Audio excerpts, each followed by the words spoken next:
De quoi je me mêle sur rmc.fr et 01net TV. François Sorel. Voilà, le retour de quoi je me mêle, merci d'être avec nous. La télé se réinvente et c'est pas plus mal. C'est vrai qu'aujourd'hui, on en a, enfin moi perso, j'en ai marre de passer parfois 10-15 minutes à zapper bêtement devant ma télé, installé confortablement sur mon canapé, à ne pas choisir ce que je veux regarder. Eh bien tout ça est en train de changer avec une appli que je vous conseille d'essayer. On en a parlé déjà sur 01net TV cette semaine, mais on va rentrer un petit peu plus dans les détails avec mon invité Jean-Marc Denoual. Bonjour. Bonjour. Vous êtes le cofondateur de ce fameux Molotov TV qu'on attend depuis pas mal de temps. Ça y est, vous lâchez votre bébé dans la nature. L'accouchement s'est fait sans douleur, ça va? Tout va bien? Jusqu'ici, tout va bien, exactement. Expliquez-nous alors le concept de Molotov TV, Jean-Marc. Alors, Molotov TV, c'est parti d'une conviction et d'un constat. La conviction, c'est que l'industrie de la télévision était la plus riche sur le marché. Donc, c'est celle qui pouvait apporter le plus de contenu, le plus diversifié et de manière massive. Encore aujourd'hui? Encore aujourd'hui, absolument. 3 milliards de coups de grille sur la télévision gratuite tous les ans. Donc, le chiffre parle de lui-même. Et le constat, c'est que la télévision, dans ses modes de distribution, n'avait pas évolué au rythme où les usages ont évolué et au rythme où la technologie avait évolué. Et il nous semblait le bon timing, en fait, de tenter de proposer cela, c'est-à-dire une nouvelle interface, un nouveau produit, beaucoup plus agile, beaucoup plus moderne pour les jeunes générations et les moins jeunes, celles qui correspondent aussi à l'usage que vous décriviez préalablement, c'est-à-dire la lassitude à devoir zapper pour trouver un programme qui vous convienne au moment où vous êtes disponible. Or, le constat qu'on faisait, c'est que la probabilité que la télévision vous offre le bon programme au bon moment ou quelque chose qui vous plaise juste cet après-midi et que vous en ayez connaissance est absolument... enfin, on est sûr du résultat. Le problème, c'est que les interfaces aujourd'hui des distributeurs ne permettent pas forcément d'avoir la visibilité instantanée de ce qui est disponible en télévision. Et c'est ce qu'on a essayé de faire à travers Molotov, donc une plateforme qui propose de distribuer la télévision sur tous les écrans de manière un peu plus indifférente, on va dire. Alors voilà, Molotov a été co-créé par 3 personnalités, donc vous, Absolument. qui êtes un spécialiste du web, vous étiez avant chez TF1, Tout à vous fait. étiez directeur de l'innovation chez TF1, avec Jean-David Blanc, qui est le fondateur d'Allociné, un site qu'on ne présente plus, et puis un certain Pierre Lescure, le patron de Canal+, qui est aussi passé par RMC il y a quelques années de cela, Absolument. et qui, tous les 3, donc vous avez refondu, réinventé la télévision, et j'aimerais que vous m'expliquiez un petit peu ce qui se passe. Je reprends mon exemple tout à l'heure de mon canapé, de ma télécommande et de mon zapping. Là, j'installe donc Molotov TV sur un Apple TV, parce qu'aujourd'hui, ça n'est que là-dessus, mais ça va se généraliser. Absolument. Comment je vais zapper ? C'est-à-dire que là, aujourd'hui, je zappe de chaîne en chaîne. Là, qu'est-ce qui se passe? Qu'est-ce que je vois? Alors, vous voyez immédiatement et de manière extrêmement visuelle et ludique l'ensemble de la promesse de la télévision, qu'elle soit live ou qu'elle soit un peu plus thématisée, c'est-à-dire les programmes qui peuvent être en replay, ou aussi quelque chose qui est souvent, selon nous, négligé, c'est la capacité à vous prévenir des programmes qui vont être diffusés, quelle que soit leur thématique, et donc de vous donner à voir finalement ce qui va être proposé en télévision. C'est-à-dire que d'un coup d'œil, je vais voir par exemple le zapping de, on va dire 9 chaînes, 10 chaînes, c'est ça? Absolument, et puis si vous naviguez un petit peu, Oui, si je descends, vous pouvez avoir soit les 35 chaînes gratuites qui sont proposées dans l'offre gratuite, soit un peu plus de 70 chaînes, mais de manière... en fait, le temps de zapping dans ces 70 chaînes vous prend quelques secondes, et comme l'interface est extrêmement visuelle, vous voyez instinctivement ce qui peut-être va vous accrocher l'œil et va vous donner envie de regarder, de finalement ce que vous n'avez pas envie de regarder à l'instant. Donc là où probablement vous passiez quelques minutes à zapper avec une zappette et un mode de zapping P+, P- pour trouver éventuellement le programme qui pouvait vous intéresser. Nous, on pense qu'en proposant une interface beaucoup plus visuelle, un petit peu sous la forme de ce que sont capables de faire Netflix ou Amazon, mais adapté à la télé, donc sans changer les fenêtres de droit de la télé, ça nous semble apporter la modernité à la télévision pour, une fois de plus, notre intérêt. Et notre but, c'est de ramener des gens à la consommation de la télévision parce qu'on pense que c'est le meilleur produit aujourd'hui de divertissement, d'information, aujourd'hui présent sur le marché. Alors, ce service n'existerait pas si, évidemment, vous ne vous serviez pas des programmes qui sont diffusés à la télé. C'est-à-dire qu'on retrouve tous les programmes de toutes les chaînes. Comment on réagit les chaînes lorsque vous leur avez présenté Molotov TV? parce que mine de rien, c'est un petit peu révolutionnaire pour eux, parce que là, on n'est pas rentré dans toutes les fonctionnalités, mais on peut très facilement donc voir le programme qui est diffusé en direct, revenir en arrière. On est par exemple en plein milieu d'un film, on appuie sur un bouton, on se retrouve au tout début du film, même si le film est presque terminé. Donc c'est plein de trucs qui sont complètement nouveaux. Les éditeurs de chaînes, qui on le sait, sont parfois assez frileux. On réagit comment là, hein Sincèrement. Hein. Alors, évidemment, on est là pour être sincère. Écoutez, ils ont été d'un accueil bienveillant, objectivement. Évidemment, c'est une industrie qui est conservatrice et donc il a fallu le temps de les convaincre parce que des startups, elles en ont vu défiler quelques-unes pour proposer d'apporter quelque chose à la télévision. Je pense que ce qui nous a aidés, c'est évidemment notre connaissance profonde de l'industrie et notre volonté de respecter absolument l'écosystème, les fenêtres de droit et de ne pas faire de Molotov, soit une machine à zapper la pub, soit une machine à faire quelque chose que les chaînes n'avaient pas envie de faire. C'est-à-dire qu'on voit la pub sur Molotov TV. Absolument, la pub des chaînes, et c'est nécessaire parce que sinon, sans pub, elles auraient du mal à vivre. Mais cela dit, je peux la zapper si je veux. Par exemple, non, je peux me balader dans le petit... Pas en live, alors en live, non. sûr. Et puis sur le Startover, on est en train d'affiner avec les chaînes les règles qui vont permettre permettre aux téléspectateurs de revenir au début du programme parce qu'il a loupé 10 premières minutes. C'est quand même un peu navrant aujourd'hui avec les outils dont on dispose de ne pas permettre aux téléspectateurs qui avaient envie de regarder un reportage, un documentaire, parce qu'ils ont loupé les 10 premières minutes, de louper le reste. Donc c'est quand même difficile. Et puis on a envie surtout de ramener de l'audience aux chaînes de télévision. Et donc ça nous semble être un outil utile et assez bien utilisé dans notre phase de bêta. Évidemment, sans rompre le modèle économique des chaînes. Donc il faut qu'on voit la publicité, alors, puisque c'est le modèle économique de ces chaînes-là. C'est leur modèle économique, donc il faut évidemment les voir. Et puis sur les chaînes payantes, elles sont un peu moins dépendantes aux ressources publicitaires. Donc parfois, certaines d'entre elles permettent de redémarrer là où elles le souhaitent. Ce qui est vraiment important, c'est qu'on fait ça en accord avec les chaînes. Vous parliez tout à l'heure de Netflix. C'est vrai que, mine de rien, il y a une richesse de programmes qui est sans doute plus importante que celle de Netflix. Absolument. Hein, avec de tout. Bon, ça va du téléachat jusqu'au film, au blockbuster. À l'information, au sport, au blockbuster, aux séries, aux documentaires. Il y a de tout. Ouais. La force de Netflix, c'est aussi d'avoir des programmes en exclu. Hein, donc, ils investissent énormément. Est-ce que vous pensez que vous rentrez en frontal avec Netflix, par exemple ? Alors en frontal, non sur les métiers, hein, on n'est pas un vidéoclub. Netflix, on est plutôt sur le marché du vidéoclub moderne. Oui, mais malgré tout, avec votre service, on peut picorer, regarder ce qu'on veut, quand on veut. Ce qui est sûr, c'est que nous, un peu comme Netflix. On est dans le temps de consommation de la télévision ou le temps de consommation du divertissement. Donc si la concurrence se fait sur ce temps-là, la réponse, elle est oui. Et c'est aussi ce qui probablement a séduit, si ce n'est toutes, au moins une partie des chaînes qui ont souhaité participer à l'aventure Molotov, c'est de ne pas laisser à Netflix seul la modernité d'une distribution, on va dire, agrégée et à peu près exhaustive sur le catalogue de SVOD. Donc oui, on va être concurrent dans le temps de consommation et on l'espère bien. Et ce serait finalement un bel hommage qui nous ferait rendu si on commence à nous comparer à Netflix. Mais sur la télévision, parce qu'il nous semble que la télévision est beaucoup plus riche et beaucoup plus variée que ne peut l'être aujourd'hui Netflix, même si évidemment nous sommes tributaires de nos partenaires éditeurs en termes de contenu. On n'est pas éditeur et on n'est pas régie publicitaire.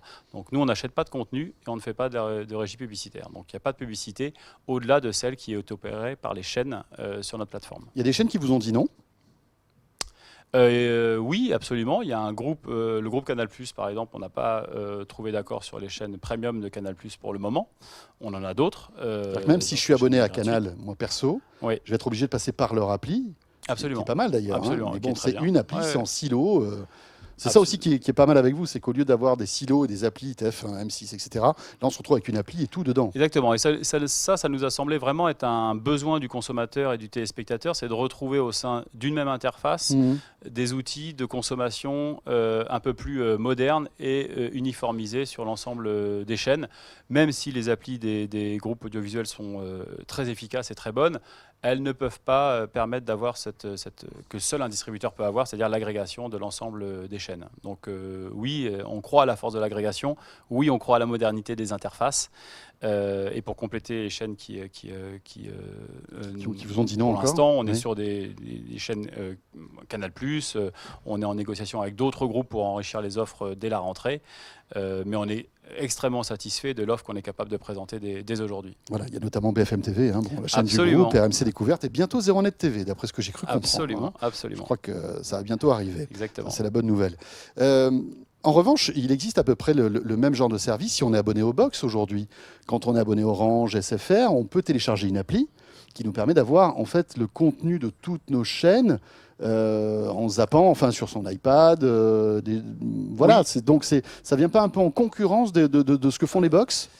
Alors ça vient, oui, on peut considérer qu'on fait le métier de distributeur de télévision. Donc on est clairement en concurrence, ou en tout cas sur ce marché-là, avec des acteurs un peu plus puissants que nous.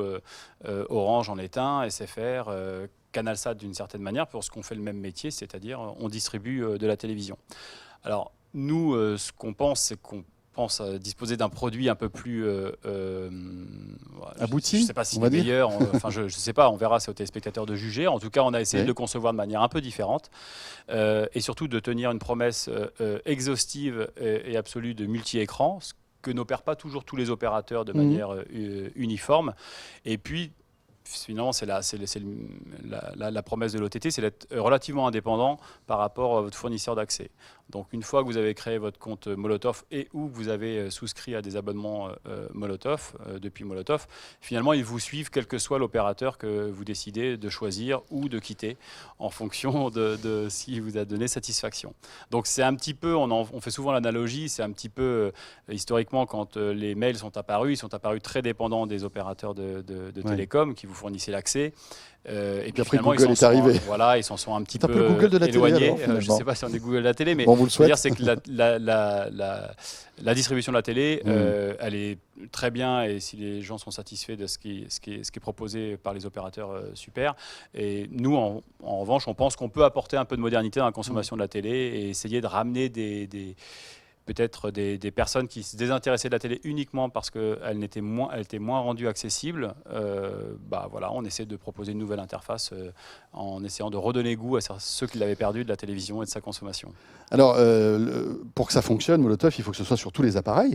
Oui. Un peu comme Netflix. Netflix a décidé dès le départ d'être partout sur les consoles de jeux, Android, Apple, etc. Partout. Une appli qu'on peut télécharger. Vous avez un accord un peu privilégié avec Apple, puisque vous avez lancé sur Apple TV. On voit qu'Apple est très pushy concernant votre appli. On voit qu'ils aiment bien ça. Sur iPad aussi. Mais ça ne suffira pas à toucher tous les Français. Vous allez être partout bientôt ? Bien sûr, on sera partout. Alors déjà, on est extrêmement satisfait et honoré qu'un groupe comme Apple... oui, parce qu'en général, ils ont du nez. Donc en tout cas, nous est identifié comme un acteur pouvant apporter un peu de modernité à un secteur qui, selon nous, en avait besoin. Donc on est vraiment très satisfait de cet accord-là et du partenariat qu'on a avec eux. On travaille remarquablement bien avec l'ensemble des équipes. Donc on va effectivement être lancé en avant-première dans l'environnement Apple, mais on arrivera très vite dans la foulée à la rentrée sur le Android. C'est déjà disponible sur Apple TV, sur iPad, sur PC et Mac. Absolument. Voilà, absolument. Ça c'est déjà dispo. Si vous avez l'un de ces appareils, ça marche. Exactement. Et puis, on complétera le dispositif avec évidemment Android, LG et Samsung qui vont arriver aussi très vite au cours de l'été. Donc, j'ai une télé connectée LG ou Samsung, j'aurai l'appli. Absolument. Et je pourrais, d'accord. Exactement, et passer de votre iPad à votre Samsung ou de votre PC à votre téléviseur LG. Donc, tout ça marchera dans une continuité qu'on espère parfaite, même si, évidemment, on démarre. Donc il faut nous laisser aussi un peu le temps d'affiner la plateforme technologique, mais malgré tout, ce qu'on voit aujourd'hui marche plutôt très bien. Ça fait combien d'années que vous travaillez sur ce concept ? On a démarré en 2013. D'accord. On a démarré en 2013. Donc il vous a fallu 3 ans. Et combien d'ingénieurs pour réaliser tout ça ? Là, aujourd'hui, on est 45, entre 45 et 50, tous basés à Paris, évidemment. Et c'est une super aventure, ouais. On travaille dessus depuis l'été 2013, la sortie d'été 2013. Alors, on va expliquer aussi les modèles économiques, parce qu'il y a une version qui est gratuite, qu'on peut tester, qui nous permet d'accéder aux 25 chaînes, plus même 30... Exactement, il y en a un peu plus de 30 aujourd'hui qui sont disponibles gratuitement. Voilà, et toutes les chaînes de la TNT, qu'on peut donc regarder en replay, etc. Après, il y a votre système de bookmarks, c'est-à-dire qu'en fait, c'est des heures d'enregistrement de programmes, en fait, dont on a droit.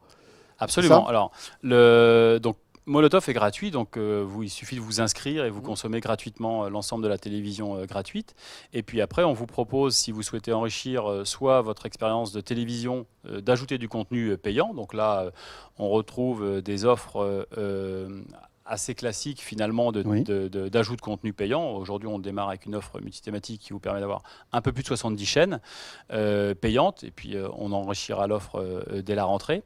Et puis il y a aussi une option qu'on appelle nous de confort d'utilisation ou d'expérience qui vous permet, vous savez, un petit peu comme vos box avec disque dur que vous avez dans votre salon sous votre téléviseur, d'avoir un espace d'enregistrement qui vous est dédié, sur lequel vous pouvez enregistrer des programmes que vous n'avez absolument pas envie de louper, parce que la télé est tellement riche qu'à un moment donné, le temps vous manque, et voire même vous avez aussi peut-être une activité sociale et vous avez peut-être envie d'enregistrer un contenu pour absolument ne pas le louper. Et donc ça vous permet, ce qui est relativement nouveau, voire même extrêmement nouveau sur le marché français, mais aussi sur le marché européen, voire mondial, c'est la capacité qu'a un opérateur OTT de développer cette fonctionnalité en toute légalité, parce qu'il y a eu quelques tentatives illégales, en toute légalité d'exercer l'exception de copie privée à ce qu'on appelle le cloud, donc l'enregistrement à distance. Voilà, c'est-à-dire qu'en fait, très simplement, lorsque vous regardez un programme, vous avez d'ailleurs derrière moi ce petit bouton bookmarké, vous cliquez dessus et après vous vous occupez plus de rien. Quand le programme sera diffusé, hop, il sera en fait découpé en quelque sorte, c'est ça j'imagine, enregistré. Il sera enregistré en fonction de ses horaires de diffusion, de programmation. Et vous pourrez le regarder quand vous le voulez. Absolument. Mais il faudra toujours être connecté, c'est un peu comme Netflix, c'est peut-être le reproche qu'on peut vous faire, c'est-à-dire qu'aujourd'hui je prends l'avion, Molotov me sert à rien du tout, quoi. Ah non. On est d'accord. Non, il ne vous sert à rien, absolument. Vous pouvez éventuellement regarder, liker, consulter ce que vos amis ont regardé ou ont liké, parce qu'on a aussi des fonctions sociales qui permettent d'être toujours en contact avec Molotov et avec les gens qui vous apprécient ou que vous appréciez sur Molotov. Mais si je n'ai pas de connexion Wi-Fi... Mais si vous n'avez pas de connexion, vous ne pouvez pas consommer le contenu. D'accord. Ouais, pour le moment. Pensez à faire évoluer tout ça absolument, ou pas? on y réfléchit. Bon, il y a une question de droit qui est évidente, parce qu'il faut savoir télécharger, savoir sécuriser les contenus. Donc allez, retournez taper à la porte des distributeurs. Oui, et de leur dire. Ça c'est pas très grave, on va dire, parce que chacun comprend que c'est pour mieux consommer, donc tout va bien, mais c'est vrai que ça met la barre assez haut en termes de sécurisation. D'ailleurs, peu le font. Peu le font parce que dans l'usage, c'est quand même assez compliqué. Télécharger de la musique, ça va vite. Télécharger de la vidéo, c'est toujours un peu plus compliqué. Canal ça prend le de la fait place. avec son appli. Mais exactement, bon, voilà. mais il faudrait leur demander les taux d'usage. Disons que voilà, on s'est prévu, c'est sur la roadmap, mais on a d'autres choses avant à faire, même si on Quoi pense... d'autre Qu'est-ce que vous avez comme projet pour enrichir on a des tonnes de fonctionnalités qui arrivent et qui vont rajouter de la disruption à la disruption, on le pense, en tout cas de l'innovation à l'innovation, parce que là, on s'est vraiment tous limités, Jean-David plus que d'autres, sur la capacité à porter une première version, donc on a dû faire des choix qui nous semblaient être, on va dire, les plus évidents, mais on va évidemment enrichir l'offre avec beaucoup de fonctionnalités, on va enrichir le contenu, et puis aussi on va développer beaucoup de fronts, ce qu'on appelle les fronts, c'est l'ensemble des autres devices pour élargir les consoles de jeux notamment, les consoles de jeux, d'autres téléviseurs et d'autres choses aussi qu'on a en tête. Très bien, voilà. Donc PC, Mac, Apple TV, iPad, bientôt iPhone, Android, téléconnecté LG, Samsung bientôt. Absolument. Voilà, pour découvrir Molotov TV. C'est français, cette petite révolution dans le domaine de la télé. Oui. Cocorico, c'est chouette. Ah ouais, Cocorico, exactement. Voilà, c'est bien. Bravo beaucoup. Bravo, Jean-Marc Denoël. Bravo aussi à Jean-David Blanc et puis à Pierre Lescure aussi. Puisque vous êtes tous les trois à avoir créé ce concept. Bonne chance à Molotov TV. Et c'est avec ce Molotov que se termine ce De quoi je me mail. Merci de nous avoir suivis. Bon week-end à vous toutes et à vous tous. On sera là bien sûr vendredi prochain pour le dernier De quoi je me mail de la saison. D'ici là, bon week-end ou bonnes vacances. À très vite. De quoi je me mêle sur rmc.fr et 01net TV.